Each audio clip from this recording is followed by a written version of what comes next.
A graça e a paz de Jesus esteja com você, meu irmão, minha irmã. Estou aqui neste domingo, último domingo do mês de junho, para nossa Escola Bíblica Dominical online. Antes de tudo, como você tem passado? Como tem sido a sua semana diante de tudo isso que está acontecendo? De que forma você tem se posicionado e como está o seu coração diante de tudo isso? Você tem conseguido manter paz no seu coração, manter alegria através das suas expressões e no seu coração também? Eu tenho orado por você. E o meu desejo é que você, juntamente com a sua família, possam estar bem postados e possam estar vencendo esses momentos difíceis. Nós vamos falar hoje do crente e a vida de oração. E como era no tempo dos apóstolos, para que a gente possa fazer uma analogia e extrair de como eles procediam com o aspecto oração também e colocarmos em prática na nossa vida. Hoje, nós estamos encerrando o último domingo falando sobre oração. Nós vamos continuar ainda na jornada de oração por mais alguns dias nesta semana, né? Para a gente ainda estar orando pelos motivos apresentados diariamente. Mas é o último domingo que nós estamos falando em oração e vamos abrir uma nova série para compartilharmos sobre vida cristã. Pode ter certeza que vai ser algo dinâmico, algo importante e também, do ponto de vista espiritual, edificante e supridor, para nos dar suprimento mesmo da vida espiritual. Vamos lá então?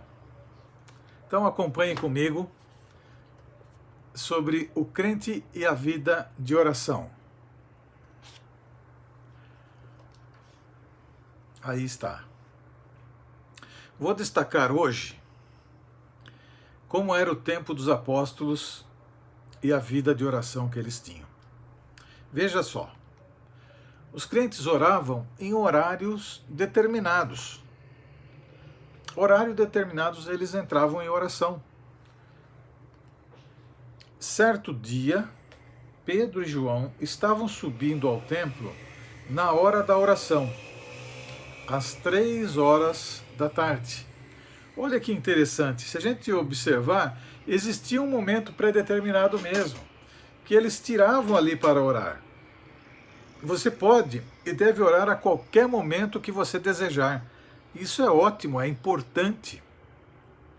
A gente ter a liberalidade, a liberdade para poder entrar na presença de Deus através da oração a hora que a gente quiser e a hora que for necessário, da forma que nós quisermos.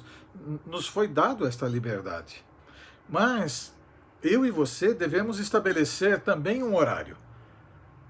Um horário para que a gente tenha compromisso mesmo. Aquele horário é o horário para estarmos orando. E ali nós vamos apresentar pedidos específicos, sistemáticos, né, da nossa oração, pedidos que a gente vem trazendo dia após dia diante de Deus naqueles horários específicos. Porque assim você também se organiza e também prioriza essa questão da oração na sua vida. Veja só, em Atos 10, 9, diz assim: no dia seguinte, por volta do meio-dia, enquanto eles viajavam e se aproximavam da cidade, Pedro subiu ao terraço para orar. Ao se aproximar da cidade, quer dizer que eles estariam ali para algo pré-determinado, tinham uma determinação, eles estavam indo ali com um propósito. E Pedro foi orar. Por que será que ele foi orar? Por que será que só ele foi orar? Será que só ele sabia orar? Será que é porque os outros fizeram corpo mole? Será que é porque os outros não precisavam orar?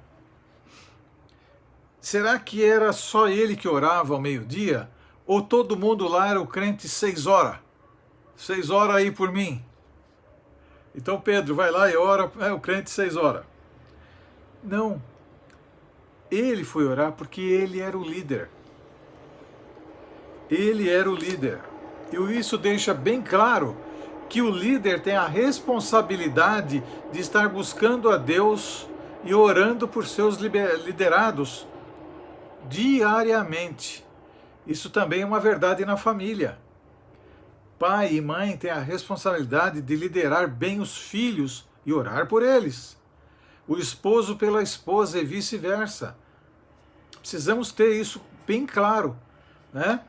Então, saber que devemos ter um horário determinado, sim, mas também podemos ter um horário aberto, orar o momento que achar que deve.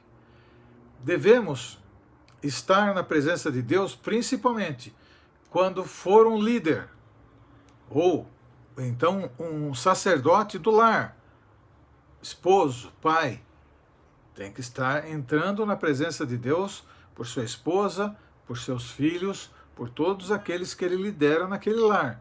E a esposa também, como a ajudadora fiel e justa que é. Amém? Vamos ver um outro aspecto de por que perseveravam, né, na oração. Eles perseveravam na oração.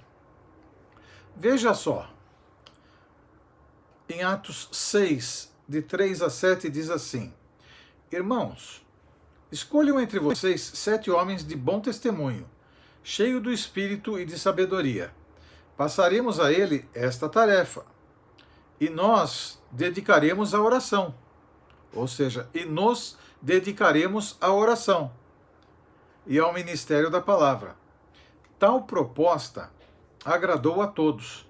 Então escolheram Estevão, homem cheio de fé e do Espírito Santo, além de Filipe, Prócopo, Nicanor, Timon, Pármenas e Nicolau, um convertido ao judaísmo, proveniente de Antioquia.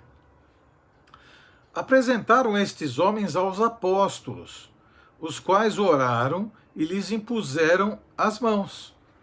Assim a palavra de Deus se espalhava, crescia rapidamente o número de discípulos em Jerusalém. Também um grande número de sacerdotes obedecia à fé.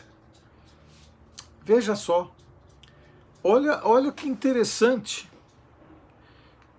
Houve uma identificação de que ao enviar alguém para estar falando do amor de Deus às pessoas, evangelistas e missionários, irmãos do modo geral, porque Jesus disse que todos nós devemos ir e fazer discípulos.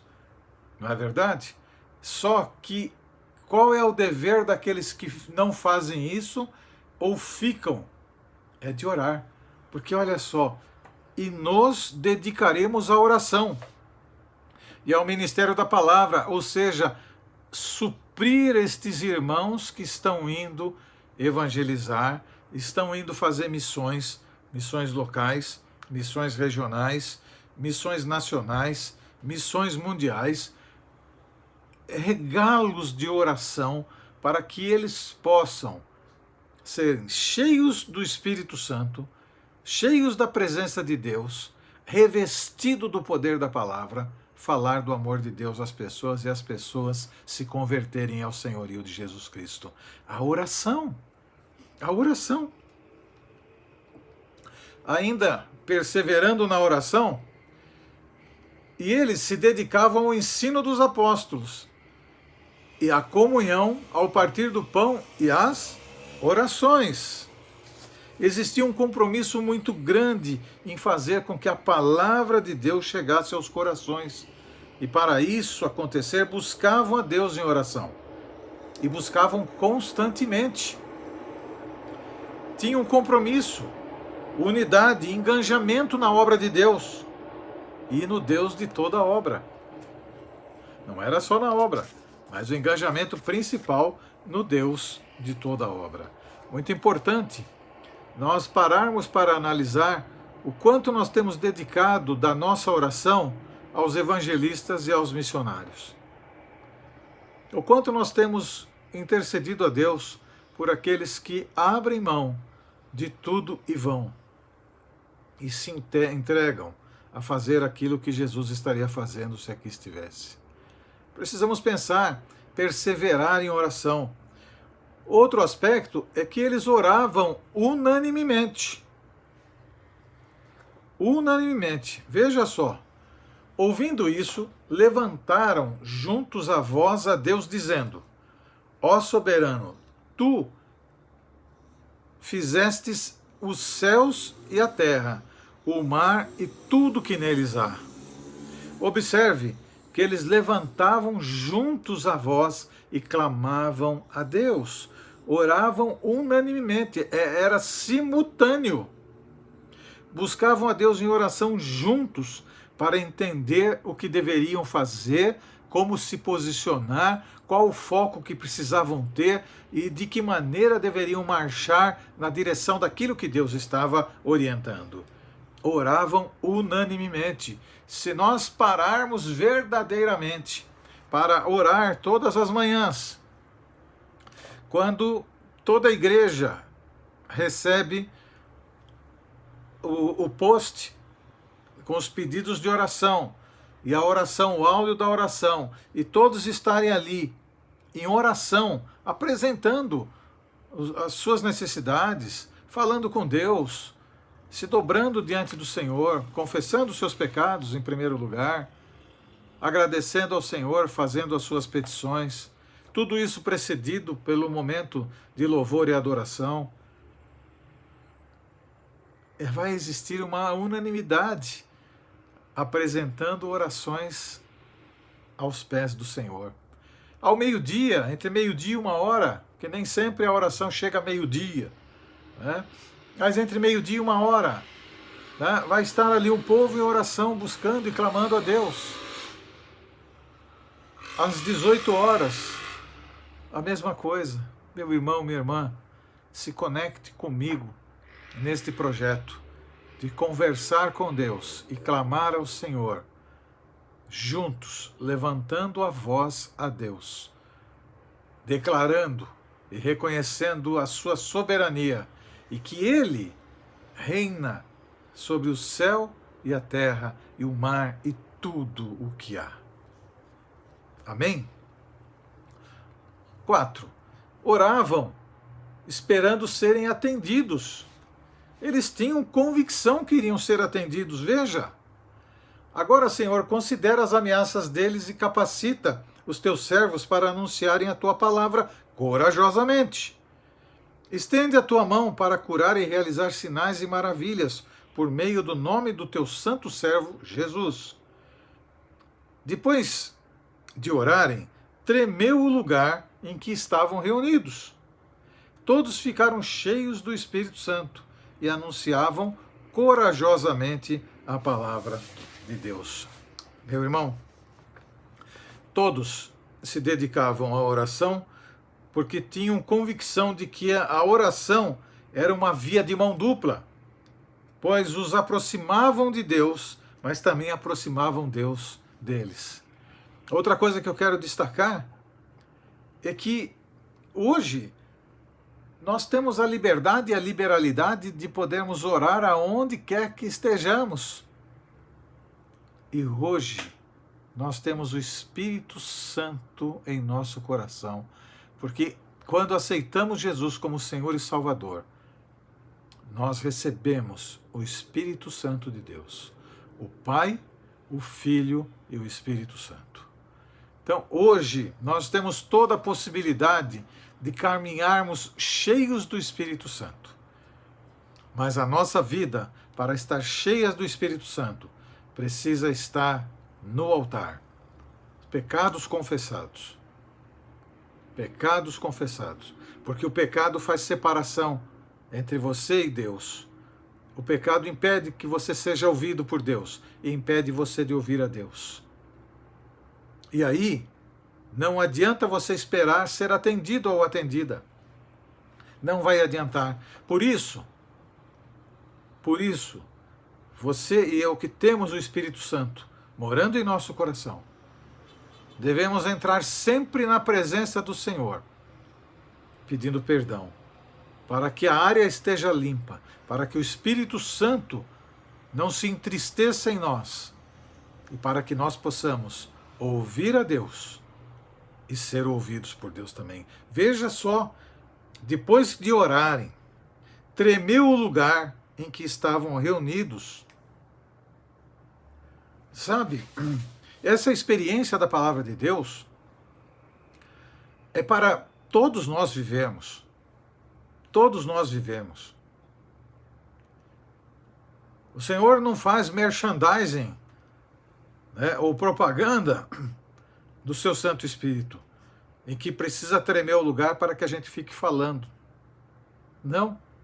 Mas eu quero destacar que a força da oração daquele povo que tinham convicção absoluta de que seriam atendidos e que estavam com a sua vida reta diante do Senhor, o Senhor se manifestou dessa maneira para mostrar a eles o seu poder e que estava junto deles.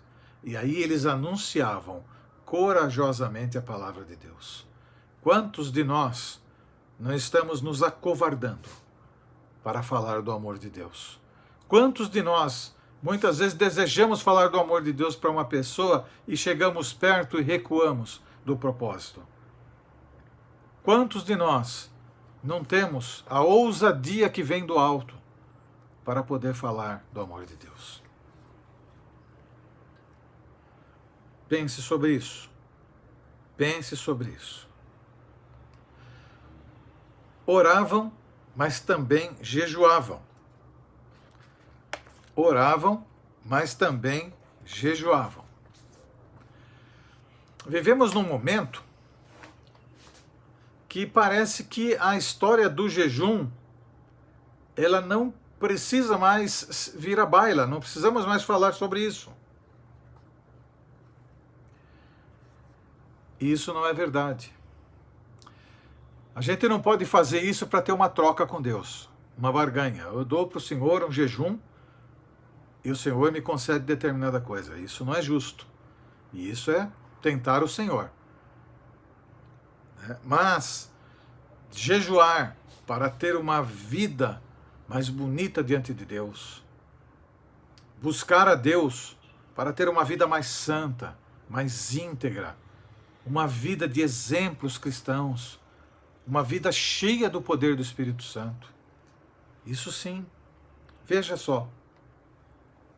Cornélio respondeu: há 4 dias eu estava em minha casa orando, a esta hora, às 3 horas da tarde.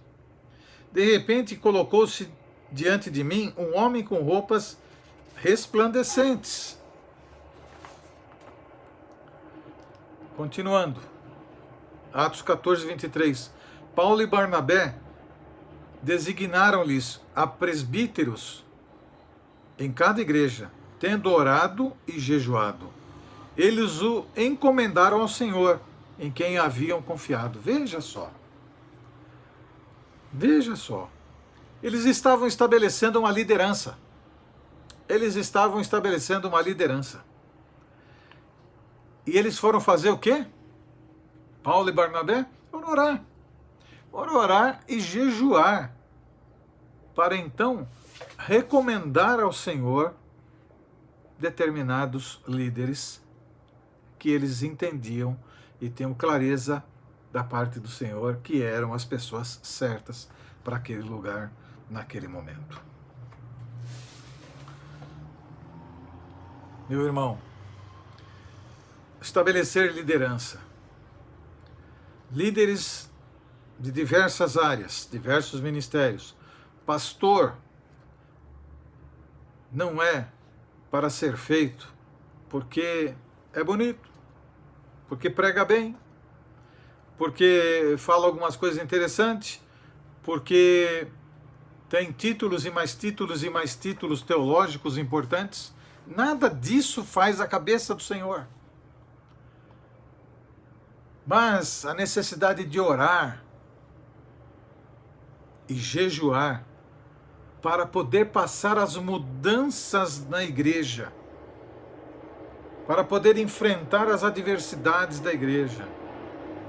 Isso é fundamental, porque é só desta forma que vai se entender o propósito e a direção de Deus.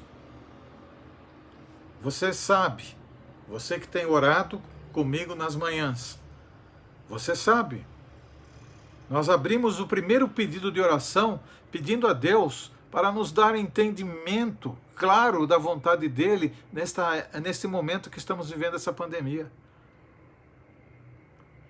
Dia após dia, desde o primeiro dia, nós estendemos esse pedido a Deus.